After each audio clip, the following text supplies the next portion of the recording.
Well, hotep everyone. I see some faces here that I saw before and some new faces that I hear. This is really, really good. Can you hear me pretty good? Great. Last time when I was here, I talked about the origins of the Old Testament and the New Testament. And I really want to get into some stuff about the Qur'an and the Arab world and stuff like that. So fortunately, what this gave me an opportunity to do was kind of update my presentation in a lot of different ways. And I think that this is a very, very important topic to know and discuss for a couple of reasons. One, you know, of course, we have a lot of black people in the black community who are Muslims or claim to be Muslims or practicing some form of Islam, and which is all well and good. And oftentimes we perceive Islam to be sacrosanct. In other words, it's untouchable. The Muslims can criticize the Christians all day long. The Hebrews can criticize the Christians all day long. But nobody ever really gives a critical analysis of the nature of Islam unless you like maybe in the university or you in one of my classes at the university.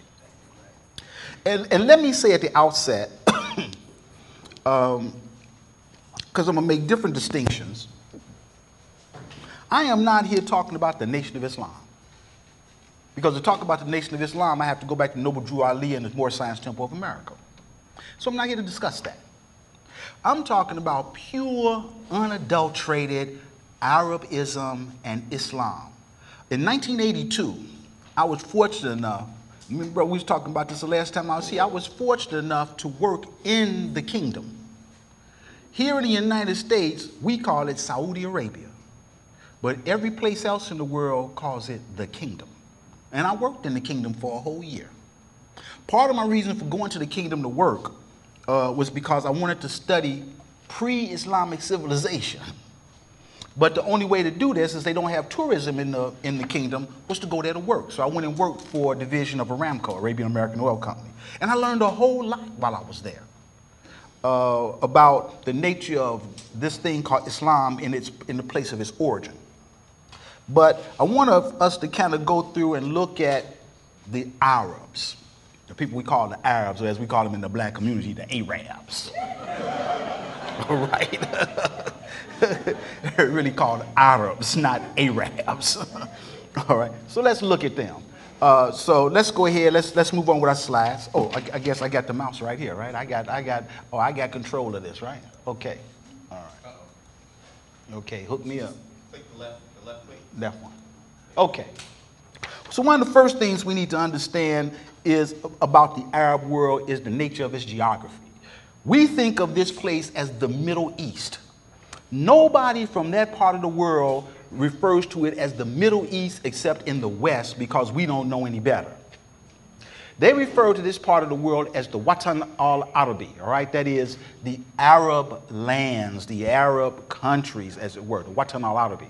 And we need to understand how they view geography, which is quite different from the way that we view geography, all right?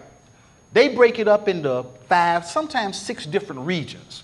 They have what they call the Syrian lands, what they call the Beled Shams in Arabic is what they call it, Beled Shams, all right? The Syrian lands, which include Syria, Lebanon, Palestine, and Jordan. Then you have the 7 islands of the Arabs, you know, the Sebat al-Jazeera Arabiya, all right? That is the Kingdom of Saudi Arabia, Qatar, the Arab Emirates, Bahrain, Kuwait, Oman, and Yemen. Then there's Iraq by itself. Then there's Masr with Sudan, right, or Egypt and the Sudan by itself. And then you have Shimal Afriqiya, all right, or Shimal Ifriqiya. Shimal Ifriqiya literally means North Africa in Arabic. And that only includes Libya, Algeria, Tunisia, Morocco, and Mauritania. That's North Africa. And then occasionally they put in Somalia, Djibouti, and Eritrea because they want to be part of the Islamic world and they want to get money. But technically, they're really not a part of what they consider the Arab world. Notice Iran is not there because the Iranians are not Arabs. And they don't speak Arabic. They speak Farsi or Persian. They may write it in the Arabic script, but they speak Persian. They are not Arabs. They are Aryans. That's what the word Iran comes from. When you say Iranian, you mean Aryans. They are the descendants of the ancient Aryans, right? And that's why they don't get along. Most of the Iranians are Shiites from the Shia Ali, the party of Ali. The vast majority of the others are Sunni, all right? Following particular traditions, but that's a whole history by itself. So it's important to see that. Now, recently there's been focus in the African-American community on Islam and its growth in the United States and worldwide. And this includes the notion that Islam provides a level of equality and brotherhood which cannot be found in Christian or Christian or Hebrew faiths, which is one of the reasons why a lot of black people engage in practicing the faith called Islam. So we must, however, ask the question, how has traditional Arab culture and by extension Islam perceived blacks during the period of their historical inaction? This is a particular, this is my central premise right here. This is a particular importance considering the extensive holdings and market share held by Arabs in the African communities of the world, and especially in the United States. And I know that is definitely true here in the state of Michigan, where you have one of the largest Palestinian Lebanese communities here in Dearborn and in Flint. And of course, I'm sure that, like in many places around the United States, you got them owning little mom and pop stores in the hood.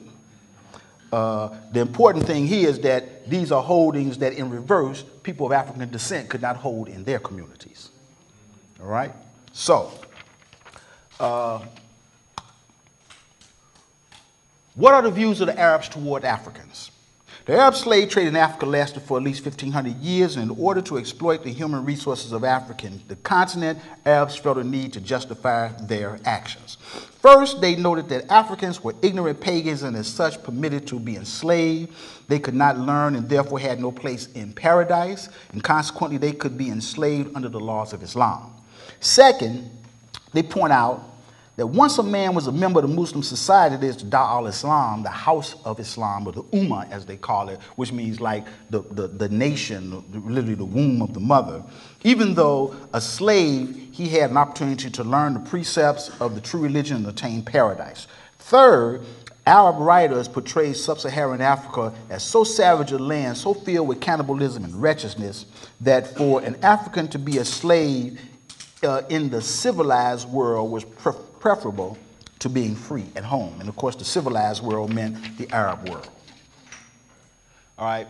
Islam is often spoken of as a universal faith that transcends culture and ethnicity. Imams will often sermonize on how Islam dispels the darkness of racism and creates a pluralistic and just society. However, beneath this carefully constructed cosmetic, beneath the layers of rhetoric, the Muslim community includes just as much bigotry and racism against people of African descent as in Western society itself. The roots of racism supported by religious doctrine in Islam can be found in a crucial feature of classical Muslim thought and the ideologies which resulted from it. Slavery in classical Muslim thought maintains that Africans, that is, blacks, became legitimate slaves by virtue of the color of their skin. And it should be kept in mind here that the sayings of the Prophet were forbidden to circulate during the first centuries of Islam because there was no Qur'an. All right, and we'll get to that a little later. And thus, theological premises triumphed over historical reasoning. And you got to keep in mind, and we're going to get into this later on, when we begin to look at the study and the history and the development of the Qur'an, as I did with last time about the study of the history and development of what we call the Old Testament and the New Testament, we have to keep in mind that not only was there no book, there was never intended to be a book.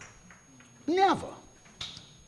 All right? And what we have, the finished product that we have, is something quite different. You know, many people now read what I call the Yusuf Ali version of the Quran, right? That's the one that everybody buys. I like to refer to Yusuf Ali version of the Quran as the King James version of the Quran.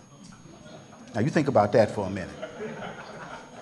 All right, now, the Arabic philosopher Al-Kindi, this is his full name here, right here, Abu Yusuf